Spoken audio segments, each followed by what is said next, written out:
Le tueur de l'aqueduc, également connu sous le nom de Diogo Alves, est un tueur en série d'origine espagnole né en Galice en 1810.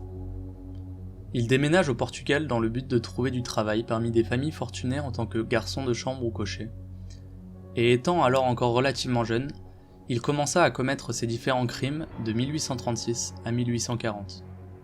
Durant toutes ces années, il a terrorisé les habitants de Lisbonne et a fini par devenir celui que les Portugais considèrent comme le tout premier tueur en série du pays. À l'âge de 26 ans, il commence ainsi à commettre des vols et des meurtres sur l'aqueduc des Eaux Libres, pour se faire de l'argent. Il dépouille les fermiers et les balance par-dessus le canal, afin que leur mort passe pour une série de suicides. En agissant de cette façon, il arrive à tuer et dépouiller au moins 70 personnes sans que la police n'agisse, car les suicides de fermiers n'avaient pas d'importance à leurs yeux. N'étant toujours pas satisfait, il décida de former un groupe pour s'attaquer aux résidences privées. Ensemble, ils enchaînèrent cambriolage et meurtre jusqu'au mois de février 1841, où la police l'attrape enfin, mettant un terme à ses activités.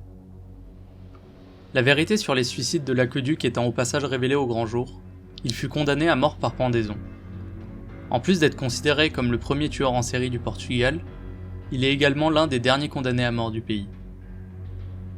Exécuté à une époque où la phrénologie, aujourd'hui considérée comme une pseudo-science, était à la mode, et où les scientifiques pensaient à tort qu'un cerveau pouvait abriter les aspects de la personnalité des personnes, et que la forme du crâne de quelqu'un pouvait montrer son organisation interne, sa tête fut récupérée et conservée dans un bocal de formol.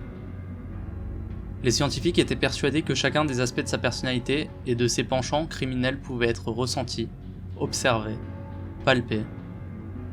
Alors, une fois mise dans ce bocal de formol, sa tête a finalement été ramenée à la faculté de médecine de Lisbonne.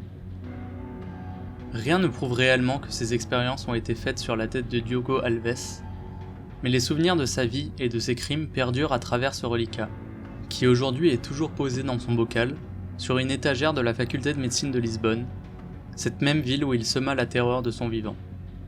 Au Portugal, l'histoire du tueur de l'aqueduc est si connue que le premier film de fiction portugais, datant de 1911, est un film muet se nommant « Les crimes de Diogo Alves ».